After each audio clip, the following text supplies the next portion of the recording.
नमस्कार। आज हम एक बहुत ही दिलचस्प विषय पर बात करने वाले हैं।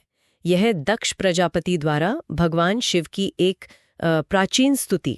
हमारे पास उसका एक अंश है और इसमें शिव के अनगिनत रूप, उनके गुण, इनकी एक झलक मिलती है। हाँ, ये बहुत ही समृद्ध वर्णन है। बिल्कुल। तो इस चर्चा में हमारा मकसद यही है कि इस स्रोत के जरिए भगवान शिव के उस जटिल, उस बहुआयामी स्वरूप को समझें जैसा दक्ष ने अनुभव किया और बताया। मतलब उनके प्रचंड रूप, शांत रूप, कल्याणकारी, सर्वव्यापी भी। हाँ, सर्वव्यापी। और कुछ विरोधाभासी पहलू भी हैं। ये वर्णन काफी गहरे हैं। तो चलिए इसमें उतरते हैं। जरूर। तो स्तुति की शुरुआत होती है उन्हें देव देवेश्वर कहकर, मतलब देवों के भी देव। फिर उन्हें अंधकासुर को मारने वाले रुद्र कहा गया है। ये उनका संहारक रूप दिखाता है ना? हाँ, अंधक एक शक्तिशाली असुर था। शिव ने उसका वध किया था। अच्छा। और ये भी कहा गया कि देवता और दानव दोनों ही उनकी पूजा करते हैं। उन्हें सहस्त्राक्ष यानी 1000 आंखों वाले और त्रियाक्ष 3 आंखों वाले ये भी कहा गया है। शायद सर्वज्ञ दृष्टि। हाँ, हो सकता है। और देखिए, तुरंत ही उनकी सर्वव्यापकता का जिक्र आता है कि उनके हाथ, पैर, आंखें, सिर, मुंह, कान सब हर तरफ हैं। हर तरफ। हाँ, मतलब वो दुनिया की हर चीज में समाये हुए हैं, हर जगह मौजूद। ये सिर्फ आकार की बात नहीं, बल्कि उनके अस्तित्व के फैलाव की बात है कि कोई जगह उनसे खाली नहीं है। अच्छा, इसमें कुछ खास नाम भी है, जैसे शंकुकर्ण, नुकीले कान वाले। हाँ, और महाकर्ण, बड़े कान वाले, गोकर्ण, गाय के कान जैसे। इनकी ठीक ठीक अर्थ शायद संदर्भ से ही पता चले, लेकिन ये विविधता तो दिखाते हैं। बिल्कुल। एक और बात, उन्हें सिर्फ देवताओं का नहीं बल्कि देवता दानवों दोनों का रक्षक बताया गया है। हाँ, ये दिलचस्प है। और तो और उन्हें ब्रह्मा और इंद्र का स्वरूप भी कहा गया है। इसका क्या मतलब निकाले? देखिए, ये शायद दिखाता है कि वो सभी द्वंद्वों से परे हैं, रक्षक भी, संहारक भी। और ब्रह्मा या इंद्र का स्वरूप कहना ये दर्शाता है कि सृष्टि, पालन, शासन, ये सारी शक्तियां भी उन्हीं में हैं। एक उपमा भी दी गई है, जैसे गौशाला में गाय होती है ना। हाँ। वैसे ही शिव में सारे देवता वास करते हैं। चंद्रमा, अग्नि, वरुण, सूर्य, विष्णु, ब्रह्मा, बृहस्पति, सब। अच्छा, मतलब वो ही परम स्रोत हैं। हाँ, वो खुद ही कर्म है, कर्म का कारण है, करने वाले हैं। वो उत्पत्ति है और प्रलय भी हैं। सब कुछ उन्हीं से शुरू होता है, उन्हीं में खत्म।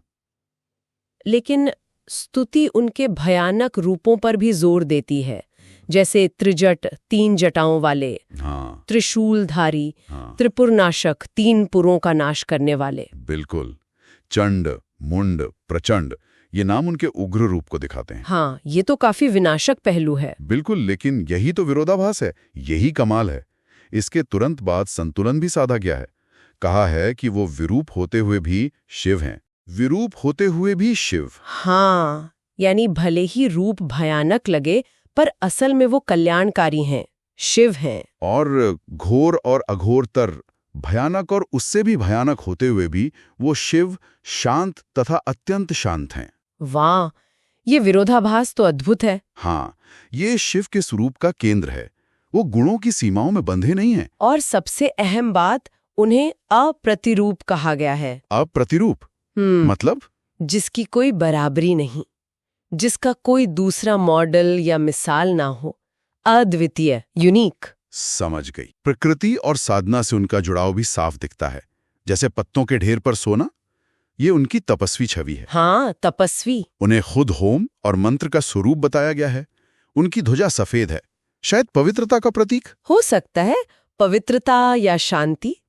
और हाँ, तांडव नृत्य का जिक्र है, संगीत का भी, तुम्बी और वीणा। हाँ, तांडव और संगीत उन्हें प्रिय है। और ध्वनि वाला पहलू भी बहुत रोचक है। ध्वनि वाला? हाँ, उन्हें प्रचंड घंटा धारण करने वाला बताया गया है, जिनका स्वर भी घंटे जैसा है। कहा गया है कि उनके पास हमेशा घंटा रहता है। वो लाखों घंटों वाले हैं। घंटों की माला उन्हें बहुत पसंद है।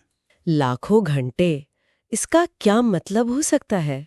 ये शायद उनके नाद ब्रह्म स्वरूप की ओर इशारा करता है। मतलब सृष्टि की मौलिक ध्वनि। घंटे की आवाज चेतना जगाती है ना। ये दिलचस्प है। और फिर उनका वो विराट रूप, हजारों सिर, हजारों पैर, हजारों त्रिशूल उठाए हुए, हजारों आंखें, ये तो ब्रह्मांडीय विस्तार दिखाता है। बिल्कुल। लेकिन साथ ही उन्हें उगते सूरज की तरह लाल रंग का भी कहा गया है। और बालक रूप धारण करने वाला भी। हाँ, इतना विशाल और फिर इतना नन्हा। तो कुल मिलाकर ये स्तुति शिव का कैसा चित्र खींचती है? मतलब एक ऐसी हस्ती जो एक ही साथ भयानक है और मंगलकारी भी। हाँ, ब्रह्मांड जितनी विशाल भी और हर कण में मौजूद भी। सही। हर चीज का स्रोत भी और फिर भी जिसकी कोई मिसाल नहीं। गुणों की ये रेंज तो सच में हैरान करती है। हाँ, और यहाँ ध्यान देने वाली बात यह है कि ये श्लोक कैसे इन विरोधाभासी, इन विशाल वर्णनों के जरिए उस परम सत्ता की असीमित प्रकृति को पकड़ने की कोशिश करते हैं, जिसे शब्दों में बांधना मुमकिन नहीं है। सही कहा। ये दिखाता है कि मानवीय भाषा, हमारी समझ उस संपूर्णता को बयान करने में कैसे कम पड़ जाती है। फिर भी कोशिश जारी रहती है। ये शिव की समग्रता, उनकी टोटालिटी, उसे समझने का एक गहरा प्रयास है। और ये एक अहम सवाल छोड़ जाता है सोचने के लिए। क्या सवाल? कि देखिए, स्रोत अनगिनत रूपों और गुणों का ब्यौरा देता है, लेकिन आखिर में इशारा करता है किसी ऐसी चीज की तरफ जो रूप से परे है, अप्रतिरूप, जिसका कोई सानी नहीं।